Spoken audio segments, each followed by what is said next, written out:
Our theme this month is consistent weight loss. So my question to you is, are you building healthy habits that make part of your weight loss automatic? And if not, why not? I know when I started my weight loss journey, I wasn't really aware of my habits other than my huge Diet Pepsi habit and yeah, my smoking habit. I had those habits, but let's talk about this for a little bit. But first, I want to introduce myself. I'm Michelle from Wonderland Wellness. I am a certified health coach, nutrition coach, and personal trainer. My passion is helping smart, successful women over 40 lose 100 or more pounds with consistency and confidence so they can stop observing life, get out of pain, and start living a life they love in a body that gives them joy. I have lost 120 pounds myself, and I've maintained that loss for 5 years after a lifetime of living on the 100-pound weight loss roller coaster.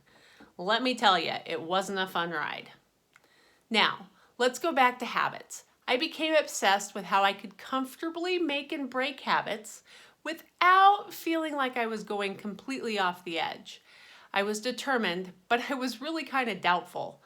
Because you know why?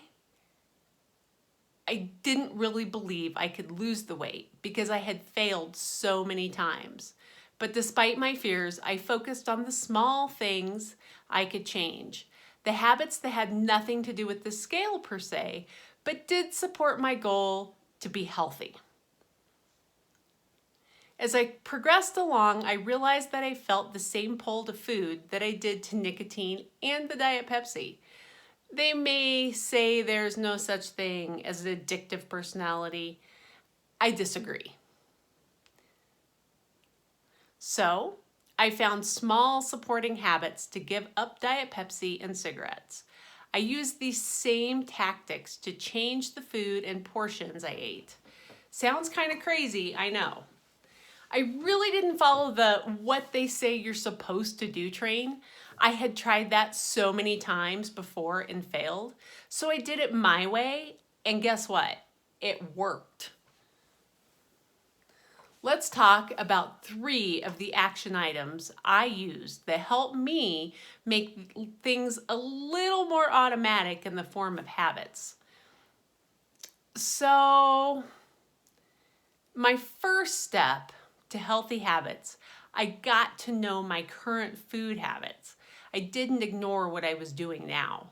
I looked at what I was eating. I found I was really a creature of habit and didn't know it.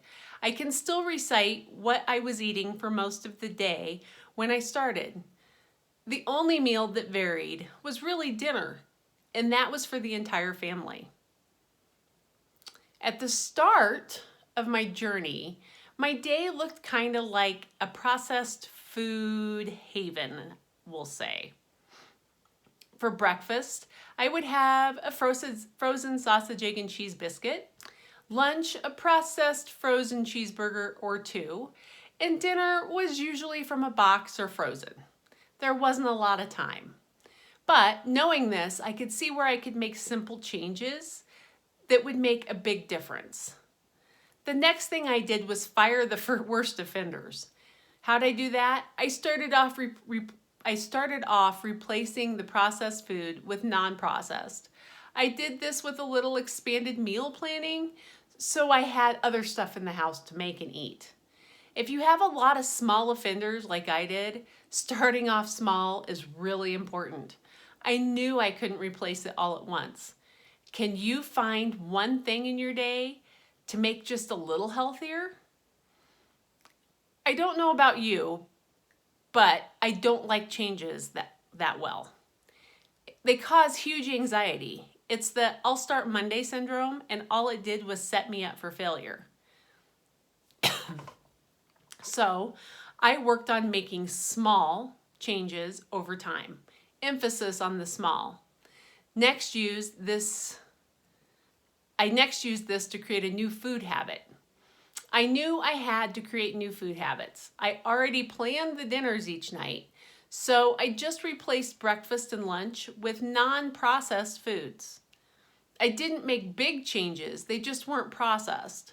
I also changed my snacks to try primarily fruits and veggies with cheese. I didn't try to do this all at once, and I don't recommend that you do either. I actually started with dinner because it was for everyone and I wanted it to be healthy.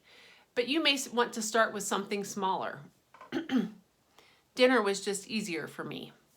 Next, I replaced my snacks, and finally I replaced my breakfast and lunch. It probably took me 3 to 6 months to make all the conversions.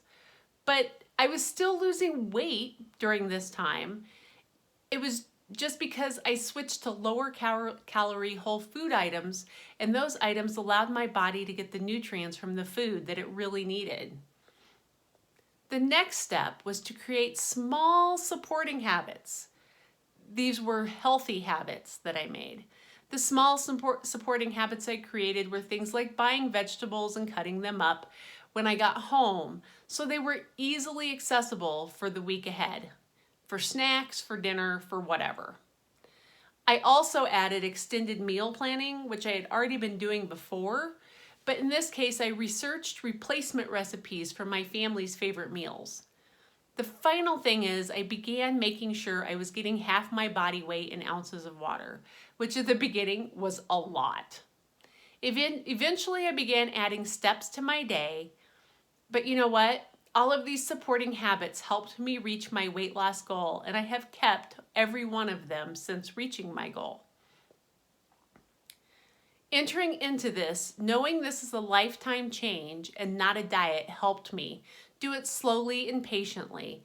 So I wanted healthy habits that didn't, overwhelm me or set me up for a huge failure. The final trick, I used Healthy Habits success tracking to increase my consistency. I kind of got addicted to it. This is really a big one. The best way to change a habit and use it to help you with consistency is to track the habit. See, when you see the success in the formation of the habit, once you complete it, it releases this happy juice in your brain. We want that happy juice.